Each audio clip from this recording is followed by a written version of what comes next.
Charles ñu ngi lay nuyu di la ziar. waaw ci jàmm. waaw si jàmm sant yàlla ñu ngi si jàmm di la nuyu bu baax a baax ça se voit que ay doole plongé ak Chérif Marcel et mon ami qui a tout compris Malick. En tout cas tey moom da ngeen a def blanc rek c'est pour la paix. xam nga démb bi ma jotee conducteur bi ñu gis ni mon pays va mal ci loolu la Charles war a wax ma xool sama armoire ma ne daal naa sol lii nga xam ne tout blanc Ndiaye la drapeau Sénégal nekk ci kawam sur fond blanc maanaam tey suñu réew mi dañoo toll ci jamono ju nga xam ni lii Charles samp comme laaj dafa am solo ndax bu ñu tollee ci weerante toll ci xotti worma toll ci xaxarante xaaw yi sutura tëkkoonte ba ak tiitaange am loolu dañuy wax ni le Sénégal va mal. Merci beaucoup te yaakaar naa ci loolu la Charles war a taxaw. Très belle introduction. donc sama daal di Sénégal bëgg naa ko lool. te bu ma sanoon jàmm ji nga xam ne moo weex tàll ni sax dàq ci réew mi. ndax lu dul jàmm ko gën. ay de sosolante naa tamit ci sosal ma la dëkk loolu tam leen koy wax. kañ laa la mos a sosal ci moom nga démarré joxe exemple ban lan laa la mujjee sosal. président yi laa la président. de waxal rek moom ngay waxal rek moom da ngay wax rek ñëpp comme ça ñëpp fekkee waxal lan laa la mujjee sosal. ci tribunal la merci beaucoup Malick ci El Hadj Malick ci introduction bi Charles lan moo tax nga jàpp ni que le pays va mal. waaw peut-être que boo nu mayee rek ñu mën a déglu suñu xarit yi defe naa ma bàyyi la Charles nga. waaw bu fekkente ne di kenn lu mu fi wax moom tey dañ si toll. boo xoolee suñu réew bu ñu xoolee réseaux sociaux yi daanaka saagante rek. ça devient très violent sur les réseaux sociaux nit ñi mu am ay parti mel na dafa am benn genre fracture sociale boo xamante ne taxaw na fi boo demee si TikTok yi les directs yoo xamante ne ñu ngi koy def si TikTok muy mobiliser ay nit yu bëri y a de bons discours mais yenn saa yi aussi am na loo xamante ne ay saaga yu doy waar mu mel na depuis quelque temps en tout cas 2021 fossé boo xamante ne dafa amoon mu ngi gën a agrandir ba tey su suma gis-gis ay fraction laay gis xëy na fraction terme bi mënuñu ko waxagum mais lu ma gis mooy que dafa am benn division bu am maanaa benn fracture sociale bu installé wu ba nga xamante ne défiance léegi moo fi nekk d'un côté mu yor l'État de l'autre côté mu yor beneen frange population constituée d'un homme politique ak ñoo xamante dañu ànd ak moom ak ay jeunes yu bëri te loolu kenn xamul fu mu mun a yóbbu réew bi bu fekkente ne nit ñi trouvé ñëw ay ressort yu taxaw pour musal dëkk bi si réew bi si loo xamante ne mun nañ ko regretter si fan yi di ñëw parce que fu ñuy jëm ni moom ça sent pas bon pour le Sénégal donc à mon sens le pays va très très mal raison maanaam xel déggatuñu ko kenn waxatul ak xol ak xel xol la ñuy waxee ak surtout doole boo xamante ne nit ñi nattaguñu ko mais dañ foog nekk yor nañ ko c'est bu ñu àggee ba foofu moom dafay metti. Ce n'est pas la première fois que l'horizon semble s'assombrir dans l'histoire politique du Sénégal en tout cas pourtant romb nañ crise yu mel noonu lan la ñu defoon jamono jooju ba fexe woon ba mettre tout cela du côté du passé et aspirer à un avenir plus radieux. waaw am na crise effectivement bu ñu xoolee la plus grande crise boo xam moo gën a metti Sénégal c'est 1963 1er décembre 1963 si présidentielle ba ak législative bi ñu couplé woon. C'était la première présidentielle Sénégal boobu y a eu quand même 50 morts. année de centenaire bon 50 morts ay blessés yu bëri et dafa doon opposé ku ñuy wax Mamadou Dia nekk ancien président conseil assemblée nationale qui était déjà emprisonné à Kédougou ak je pense Kédougou ak Léopold Sédar Senghor mu am divergence politique entre ñoom bu metti. donc si wàllu politique la newoon après xam nañu 1968 étudiants yi avec les travailleurs mais kooku c'était un mouvement mondial Sénégal n'a pas échappé à logique. 68 waaw ñu dem wala 68. boobu tamit taroon na ñu dem après lan lañ fi gis bu gën a metti boo xamante ne il faut revenir dans les années 90 96 mooy affaire avec la police 6 policiers tués mais entre deux mun nga ne 87 ak policiers yi 89 avec la Mauritanie donc bu ñu xoolee.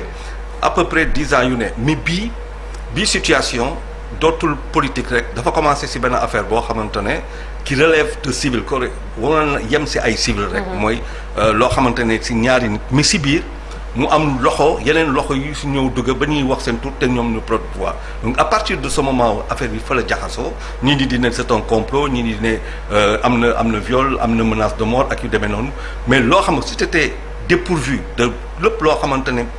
nga nekk pouvoir bañ nekkoo pouvoir ba dara loo xamante ne loxo pouvoir wala ñu liggéey pouvoir wala ñoo xamante ne mën nañ ne ñii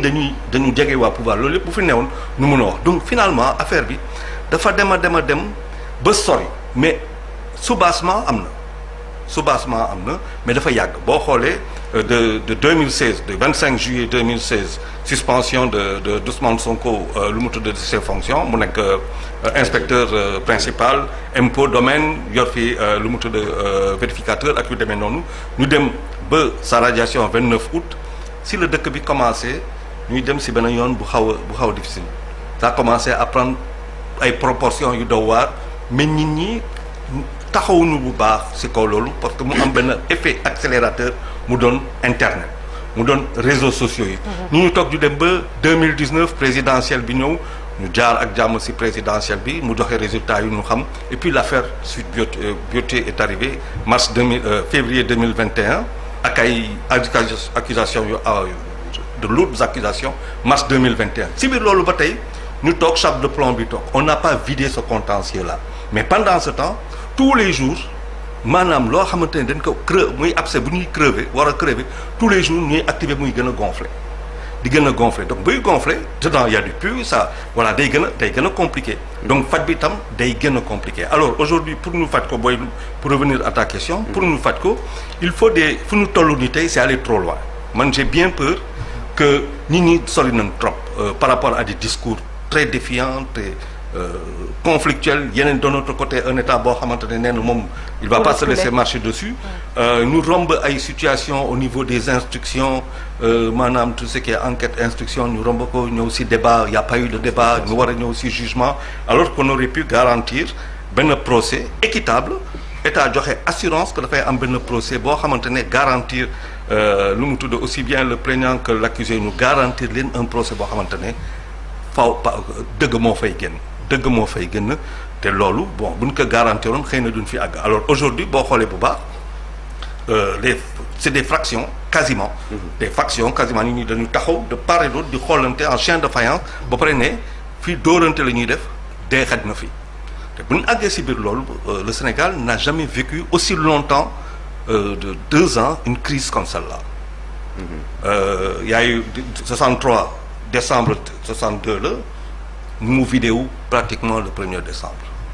mais bii moom pendant 2 ans pendant 3 ans voire un peu plus même de l'adversité politique dañ dem ba la haine politique. mais Charles yaa ngi naan dee xaj na ci mais li ngay rappeler nii yëpp ci année yooyu que ça soit juste après indépendance ba fii li ñu ci nemmeeku mooy ce sont pas les principaux protagonistes ñoom ñoo ciy dee boobu ba léegi tu as parlé tout à l'heure 50aine de morts fii 14 morts fii 15 morts fii mais li ñu nemmeeku mooy les principaux protagonistes du ñoom ñoo ciy ñàkk seen bakkan. waaw c'est toujours te loolu est-ce que du population bi lu ñu war a amee benn jàngat xaj na maturité bi tamit mu dem ci beneen niveau. waaw parce que justement boo demee par exemple 1963 le pays nouvellement indépendant 3,5 millions Sénégalais ñoo xamante ni dañ doon xeex yu bëgg pour l'indépendance donc ñooñu ils étaient animés d'un idéal boo xamante ne indépendance la woon mu concerné ñu bëri mu concerné ay courant de pensée yu am maanaam 60 ans après c'est 17 millions de Sénégalais 77% de ces Sénégalais de ces 17 millions 77% defe naa juróom-ñaar fukk ak juróom-ñaar boo ko téyee ci téeméer ils ont moins de 35 ans ban formation la ñu am ban instruction la ñu am ban éducation la ñu am ban emploi la ñu am kan mooy jël gaal ñun boo demee ba tey ci situation bu demee ba tar mais ça change tout c'est exactement ci situation boobu la nekk donc il y a des situations précédentes mais tey réew bi lu mu mel crise mondiale bi lu mu def ak yu demee noonu avec l'attente les fortes attentes de la population ça devient beaucoup plus complexe. La ligne rouge risque d'être franchie à tout moment. parce que tey bu ñu déggee discours yi comme ni nga ko waxee musclé na parce que am na ay wax yu nga xam ne bu ñu demee ba di ko dégg ak tontu yi dafa tiit jot na ah ndax tey voilà bu ñu demee bay wax bakkanu président wala sama bakkan. ñii di wax ne ñun suñuy perkal xotti nañ ko bu dee jot na ma dañuy deewu ji maanaam terme bi ñuy utiliser man bëgguma ci jaar nangam sa finalement voilà on risque à tout moment de franchir la ligne rouge. Que faut-il faire pour ñu bañ a egg ci point de non-retour boobu. Question difficile parce que comme lu nga ko waxee nit ñi dañuy teesante jaayante doole ku nekk teg say forces en présence en sachant très bien que forces yi elles ne sont pas bokkut xam nañ ko bokkul munoo défier la gendarmerie munoo défier la police munoo défier waaw munul ne ce n'est pas possible munul ne donc lan moo mun a fu ñu mun a dem nii ce qui peut être fait pour sauver mooy garantir nit ñi puisque day metti état reculé mais garantir nit ñi que lu fay am dafay équitable garantir nit ñi loolu pour man c'est très important te si biir loolu am na loo xamante ne en politique mooy régler tout ci réew politique mooy régler mbir bi dañuy wax justice mais politique moom nit ñi xam nañu fu ñu toogee bu ñu waxtaanee xam nañu yan garantie lañ mën a def bon dafa am loo xamante ne mënoo ko wax si kaw dafa am loo xamante ne si suuf nga koy dox mais est-ce que nit ñaa ngi siy liggéey xëy na nit ñaa ngi siy liggéey mais lu ma xam te mu wóor mooy que lu ngay wax ni bu ñu demee ba mu am opposition où les gens sont prêts à se taper dessus parce que tout simplement pour ñoom si loolu lañ mën a régler seen différend mooy que foofu jàmm newut fa donc on a la ligne rouge lan moo si des tey ligne rouge j'ai juste aller vers l'acte ali mooy l'acte mooy lan mooy wàcc si tali yi defante ko si tali yi mais du dee si wax bi ça fait très longtemps nga xamante ne pour man à mon avis que dépassé nañ ay limites parce que dafa am ay limites yoo xamante ne en politique du dara lu dul conserver le pouvoir wala chercher à conquérir le pouvoir ñaar yooyu moo am da ngay conserver le pouvoir wala chercher si lan la si ay kaddu si ay idées si ay programme ak su demee noonu ay politique yu ngay dérouler mais si du yeneen du ay attaques personnelles du ay attaques sous la ceinture donc ñun Sénégal avec des jeunes on n'a pas fait attention dañu dem ba nga xamante ne suñu démocratie ñu foog ne que suñu démocratie c'est la liberté de tout dire encore qu'il y a un encadrement dans la liberté de tout dire c'est la liberté de tout refuser alors que am na loo xamante ne loi bi dafa ne là où ta liberté ñi ni leen koy wax là où ta liberté finit c'est là où ça commence liberté celle des autres donc on se retrouve benn si benn affaire boo xamante ne défiance mu nekk benn genre courant xëy na mu nekk benn genre courant ba pare favorisé par benn populisme de plus en plus bu am doole boo demee yeneen dëkk yi c'est des questions identitaires boo demee yeneen dëkk yi bu ñu xoolee ce qui se passe dans le monde c'est des raisons économiques parfois même des raisons monétaires te ñun même Sénégal war nañ xalaat que tey fu ñu toll nii tey waruñu foog ne que lii rek si biir Sénégal ñun rek non parce qu'il y a quand même des pays qui sont en train de regarder et il faut souhaiter aussi que parce que war nañ xoolaat bu baax poser des questions pour xam est-ce que lii ñun rek la wala amul loxo bu si rax aussi parce que on a le pétrole on a le gaz on a des transactions Russie mu ngi xool voilà quoi pétrole gaz boo xamante ne mu ngi ko doon jaay mais ñi ñaa ngi commencé di retourner pour jéem a xool yeneen destination Algérie Sénégal c'est des marchés perdus pour la Russie mais c'est des devises engrangées pour les sociétés développées yu nekk Sénégal pas forcément pour nous parce qu'on parle de 53 milliards donc am na lu bëri loo xam ne war nañ ko xoolaat mais bon ça on dira que j'extrapole maa ngi gën a gaam mais en fait si biir est-ce que du ñu leen parce que ñun fi gis nii les acteurs c'est nous Charles bu ñu foog ne que joxoñ bitim réew wala ay force extérieure xam nga ñun africain dañuy jaar suñu mind et on s'en rend pas compte tout le temps man je me suis rendu compte que dëkk yu riche yëpp en Afrique au sous-sol riche am nañ problème. On parlait tout à l'heure de la RDC. dëkk yëpp RDC Angola Tchad ñëpp am nañ problème